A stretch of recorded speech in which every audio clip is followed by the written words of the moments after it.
નમસ્કાર મિત્રો, જીગર sir physics YouTube ચેનલમાં આપ દરેકનું હાર્દિક સ્વાગત છે। જો આપ લોકોએ મારી ચેનલને લાઈક શેર અને સબસ્ક્રાઇબ ના કરી હોય તો ઝડપથી કરી નાખો।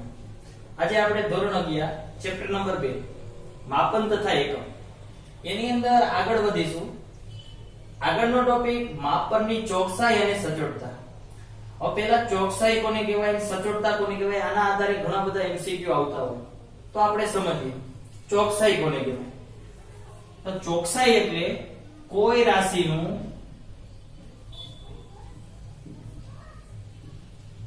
અવલોકેલું મૂલ્ય, અવલોકેલું અથવા તો માપેલું મૂલ્ય સાચા મૂલ્યની કેટલું નજીક છે, સાચા મૂલ્યની કેટલું નજીક છે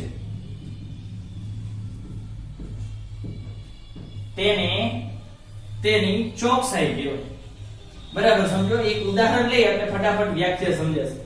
ઉદાહરણ તરીકે છેલ્લે આપણે વાત કરી હતી સમયનું માપન, તો મેં તમને કીધું હતું સમયનું ચોક્કસ રીતે માપન કરવું તો એના માટે કઈ ઘડિયાળ વપરાય, સીઝિયમ ક્લોક, એટોમિક ક્લોક કહેતા, જે નવી દિલ્હી ખાતે આવેલી।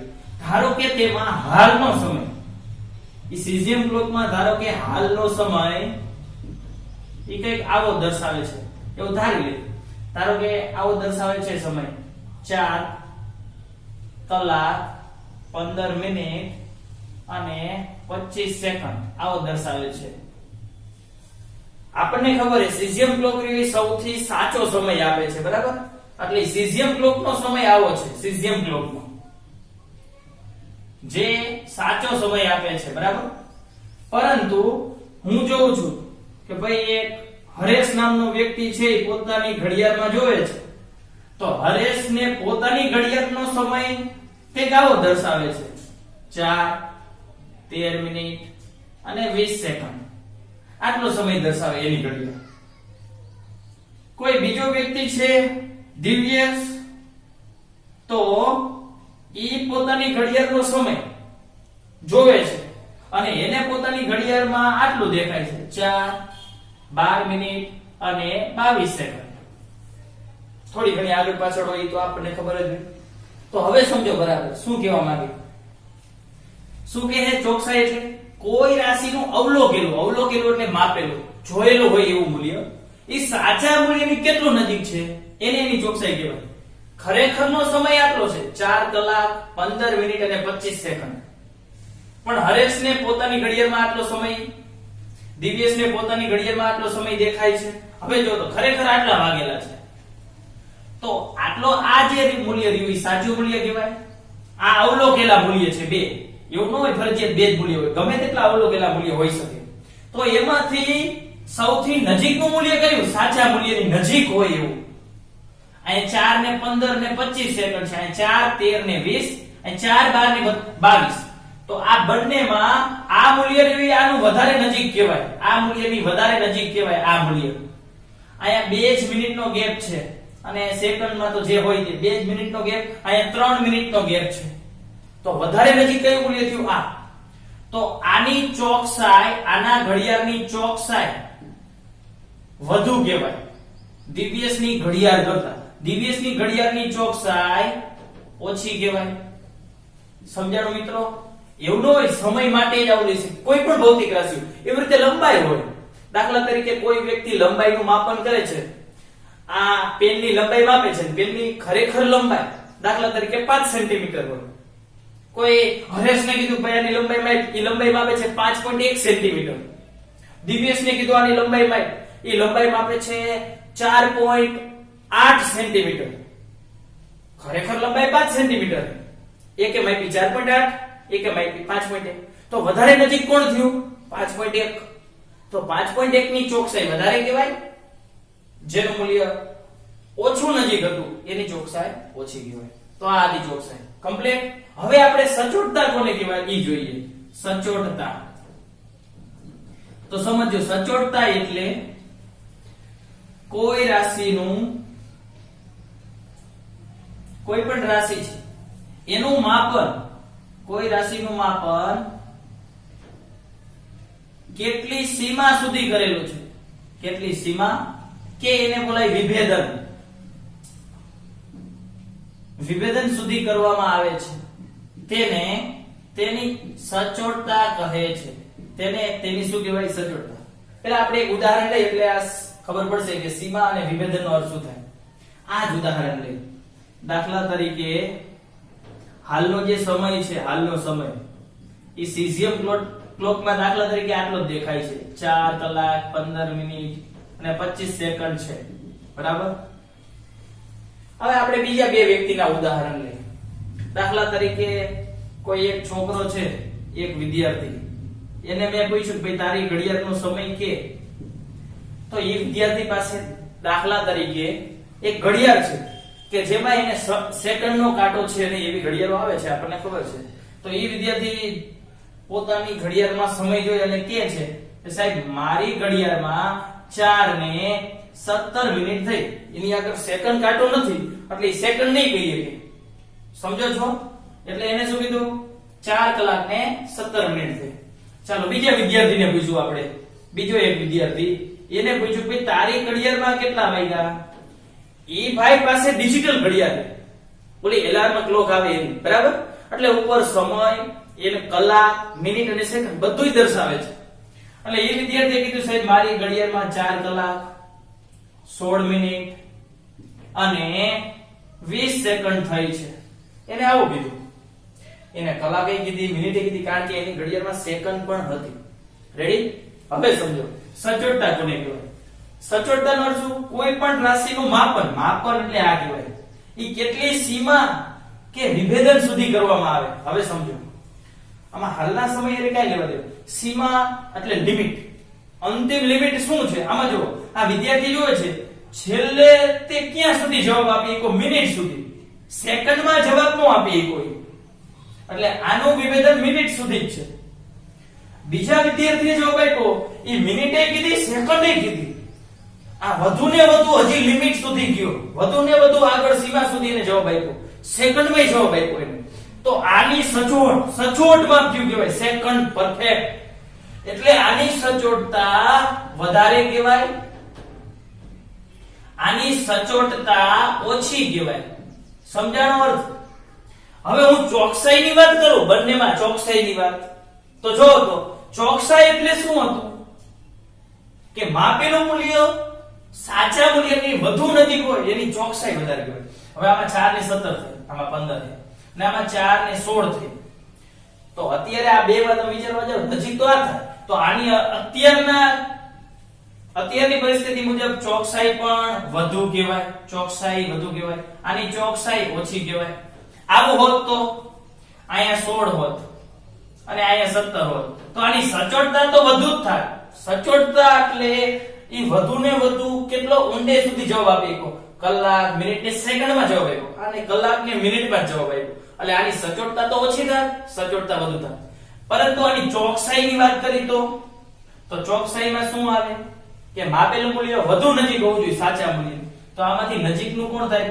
4 તો બધે છે, એટલે આ ચેક કરવાનું આવતું જ નથી. અહીંયા અલગ અલગ હોય તો આપણે જોવું પડે. તો હવે આપણે ડાયરેક્ટ મિનિટમાં જોઈએ. આ કલાક તો બધામાં સરખી છે, એટલે આ 16 15 ની નજીક કહેવાય, 17 દૂર કહેવાય. આની ચોકસાઈ વધારે થાય, આની ચોકસાઈ ઓછી, તો બદલાઈ જાય. સમજાણો અર્થ? તો આ ચોકસાઈ અને સચોટતાની આપણે વાત કરી. એક નાનું એવું હજી એક ઉદાહરણ લઈ. દાખલા તરીકે કોઈ લંબાઈ છે, એ લંબાઈનું મૂલ્ય આટલું મળે 5.38 સેન્ટીમીટર. દાખલા તરીકે આની લંબાઈ છે 5.38 સેન્ટીમીટર મળે એક વિદ્યાર્થી માપે. બીજા વિદ્યાર્થીને કીધું ભાઈ આજ પેનની લંબાઈ માપ, તો એ લંબાઈ માપે છે 5.3 સેન્ટીમીટર સુધી. તો આ બંનેમાં સચોટતા કેની વધારે કહેવાય? સચોટતા. સચોટતા એટલે શું? કેટલી સીમા સુધી એને માપન કર્યું, છેલ્લે ક્યાં સુધી. જો આ પોઈન્ટ પછી 2 અંક સુધી જવાબ આપ્યો અને પોઈન્ટ પછી 1 અંક સુધી જવાબ આપ્યો. અહીંયા કેમ કલાક, મિનિટ ને સેકન્ડ સુધી જવાબ આપ્યો. તો આની સચોટતા વધુ કહેવાય, આની સચોટતા ઓછી કહેવાય. સમજાણો અર્થ? કમ્પ્લીટ. તો આ સચોટતાની આપણે વાત કરી. ત્યાર પછી આગળનો પ્રશ્ન આપણે જોઈએ. ચાલો મિત્રો, હવે આપણે ત્રુટિની વાત કરીએ. ત્રુટિ એટલે શું?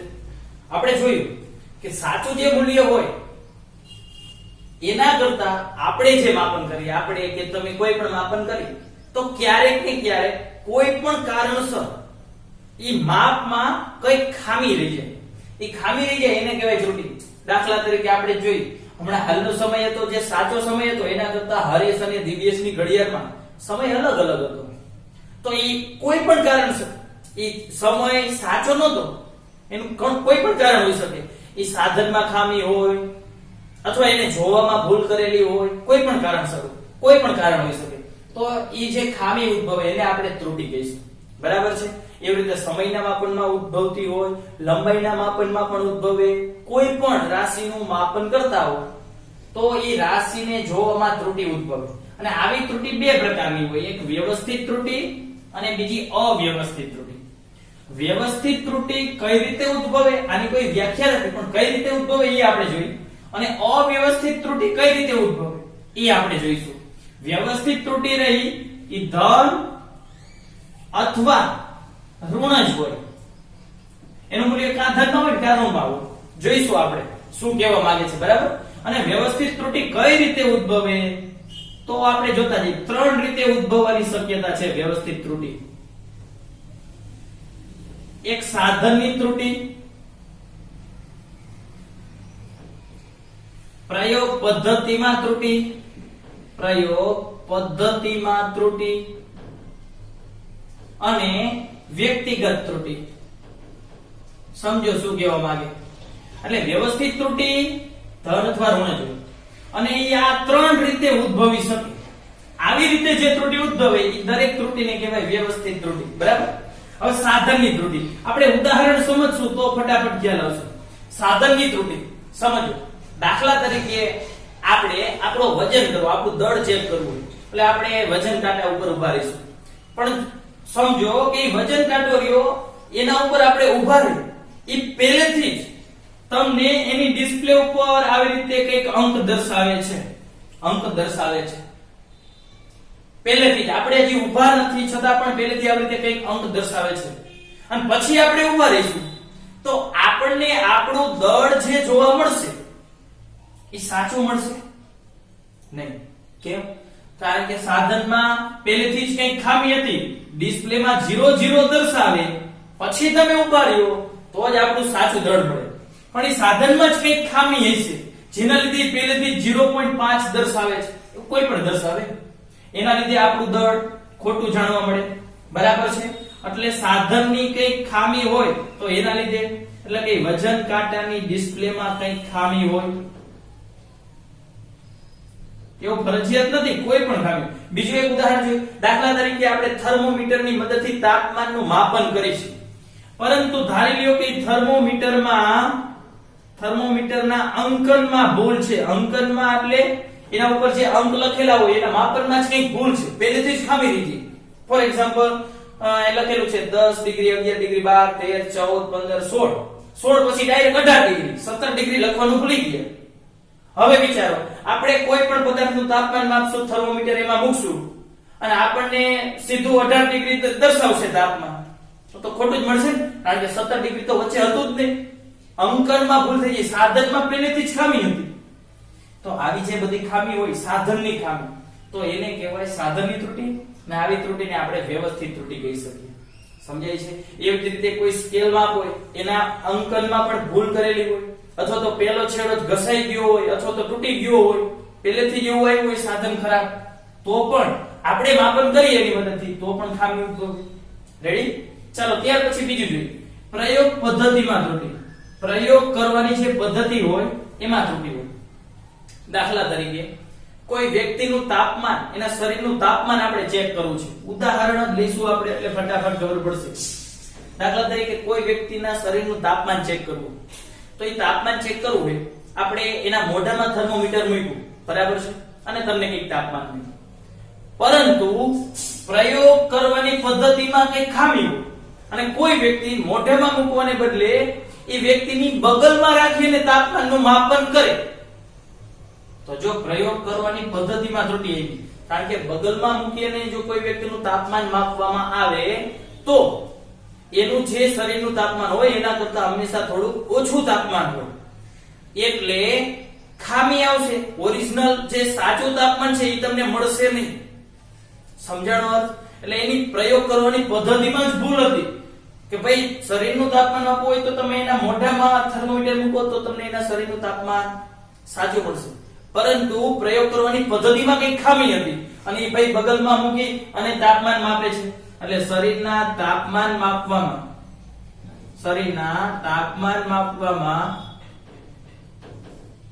માપવાની પદ્ધતિમાં ભૂલ હોય તો જે ખામી ઉદ્ભવે એ પ્રયોગ કરવાની પદ્ધતિના લીધે ખામી ઉદ્ભવી. તો આવી ખામીને પણ વ્યવસ્થિત ત્રુટિ જ કહેવાય. સમજાણો? ત્યાર પછી વ્યક્તિગત ત્રુટિ. ઉદાહરણ તરીકે જોતા જઈએ. અમુક વ્યક્તિને પૂર્વગ્રહ હોય એટલે દાખલા તરીકે આપણે ઘણીવાર એવું સાંભળ્યું હોય અથવા તો કોઈક પાસેથી આપણને એવું જાણવા મળ્યું હોય કે ભાઈ આ વસ્તુનું માપ રહ્યું આટલું જોઈએ, બદલાય જ નહીં. આ વસ્તુનું માપ આટલું જ હોય, એટલું જ મળે, બદલાય જ નહીં. એમાં કોઈ જ ચેન્જ ન આવે. પૂર્વગ્રહ પહેલેથી જ બાંધેલું હોય એને, એ ક્યારેય માપવાનો પ્રયત્ન જ ન કરે. વ્યક્તિગત ત્રુટિ, એ વ્યક્તિ દીઠ આ બધું અલગ અલગ હોય. આપણે કઈક ભાઈ 1 કિલો કોઈ વ્યક્તિ ઉપાડી કે આ 1 કિલો જોઈએ, વાત કરી છે, માપવાનો પ્રયત્ન જ ન કરે. બીજો વ્યક્તિ કે ભાઈ ના 1 કિલો ન હોય, અલગ હોય. તો પૂર્વગ્રહ એટલે પહેલેથી જ એના મનમાં ગ્રંથિ બંધાયેલી હોય, એ મૂકે નહીં, તો એ વ્યક્તિગત ત્રુટિ. બીજું, પૂર્વગ્રહના લીધે પણ આવું થાય, ખામી ઉદ્ભવે. બીજું, કોઈ વ્યક્તિ પ્રયોગ કરવામાં બેદરકારી દાખવે. બેદરકારી એટલે કાળજી ન લે, પ્રયોગ કરતો હોય. દાખલા તરીકે દોલનો તમારે આવશે જ, બરાબર છે કે ભાઈ કોઈ દોરીની મદદથી નીચે ગોળો લટકાવેલો તો એ ગોળાના દોલનો માટેનો આવર્તકાળ કેટલો થાય તો એનો પ્રયોગ આવશે તમારે, બરાબર છે. તો એ ગણતો હોય, બરાબર, પણ એ વ્યક્તિ બરોબર કાળજીથી ગણતો ન હોય. મજા આવે 1 2 3 4 5 વળી કોઈ ભાઈબંધ બોલાવે એની સામે જોવે કે આ ભાઈ મજામાં કેમ છે, આ દોલનો હાલતા હોય, બરોબર ધ્યાન ન આપે પ્રયોગ કરવામાં. તો વ્યક્તિગત, એ વ્યક્તિના લીધે, વ્યક્તિની પોતાની ખામી છે, પોતાની બરોબર કાળજી નથી, એટલે એ દોલનો ગણવામાં ભૂલ થઈ, બરાબર છે. તો આ થઈ પૂર્વગ્રહ, બેદરકારી. અથવા તો યોગ્ય આવડત ન ધરાવતો હોય એવા વ્યક્તિ પાસે તમે પ્રયોગ કરાવો. દાખલા તરીકે કોઈ પણ વ્યક્તિ છે એને એ પ્રયોગ વિશે કોઈ જાણકારી નથી, એને તમે પ્રયોગ કરવા આપો તો ખામી આવે છે. એટલે કે યોગ્ય આવડત ન ધરાવતો, આ વ્યક્તિગત ત્રુટિ થઈ કહેવાય કે વ્યક્તિમાં પોતાનામાં આવડત નથી, અથવા તો પોતે બેદરકાર છે, અથવા તો પોતે કંઈક પૂર્વગ્રહ બાંધી અને પ્રયોગ કરે છે તો પણ ખામી ઉદ્ભવે. તો આવી જે ખામી રહી વ્યક્તિગત ત્રુટિ, અને આવી જે ખામી રહી એને કહીશું આપણે વ્યવસ્થિત ત્રુટિ. ક્લિયર થઈ ગયું આટલું? તો ચાલો બીજી ત્રુટિનો આ એક પ્રકાર વ્યવસ્થિત ત્રુટિ. ત્યાર પછી બીજો પ્રકાર અવ્યવસ્થિત ત્રુટિ. આ ત્રુટિ પણ ધન હોય કે ઋણ હોય, બરાબર છે. અને અવ્યવસ્થિત ત્રુટિ કોને કહેવાય તો કે અનિયમિત રીતે ઉદ્ભવતી હોય અને એની આગાહી ન કરી શકાય, તેવી ત્રુટિ. મતલબ કે નિયમિત રીતે આવે જેવું ન હોય અને આગાહી ન હોય, આપને ખબર ન હોય કે આના જવાબમાં ભૂલ આવશે, કે આ પ્રયોગ કરવામાં કે આ રાશિનું માપન કરી છે તો એમાં ભૂલ આવશે, એવું આપને ખબર ન હોય અને જે ત્રુટિ આવે એ ત્રુટિને કહેવાય અવ્યવસ્થિત. એક ઉદાહરણ લઈએ એટલે ખ્યાલ આવશે. મેં તમને કીધું કે ભાઈ આપણે આ લોલક છે. લોલક એટલે શું? દોરી હોય, દોરી નીચે નાનો એવો ગોળો લટકાવી દીધો એટલે આ સાદું લોલક કહેવાય, ઘડિયાળમાં હોય એવું. એના આપણે દોલનો માપવા છે. દોલનો હમણાં જ વાત કરી આપણે, બરાબર. તો આ દોલનો માપવા છે. હાલો દોલનો તમે ચાલુ કર્યા, દોલનો ગણતા જાવ છો, બરાબર. 1 દોલન, 2 દોલન, 3 દોલન, બરાબર. આવી રીતે તમને કીધું છે કે ભાઈ 50 દોલન થાય એના માટેનો સમય નોંધતા જાવ, બાજુમાં સ્ટોપવોચ ચાલુ છે, બરાબર. અચાનક એવું બને કે પવનનો લહેર આવી જાય, દોલનો મોટા થઈ જાય,